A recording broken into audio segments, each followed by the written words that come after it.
एक छोटे से गांव जिसका नाम ग्रीन वैली था। वहां एक गरीब लेकिन मेहनती लड़का राजोन रहता था। वो रोजाना अपने वालिदीन के छोटे से खेत में मदद करता। एक मौसम गर्मा में गांव को सख्त खशक साली का सामना हुआ। तमाम फसलें मर रही थीं और गांव वाले परेशान थे।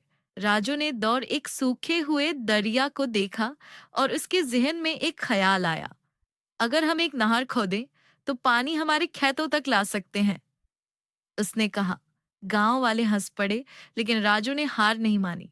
वो अकेले खोदने लगा, एक एक बाल्टी करके। उसके अज़्म को देखकर गांव के दीगर बच्चे भी उसके साथ हो लिए। आहिस्ता आहिस्ता बड़ों ने भी मदद की। हफ्तों की मेहनत के बाद आखिरकार पानी ग्रीन वैली में पहुंच गया। फसलें अगने लगे और गांव बच गया।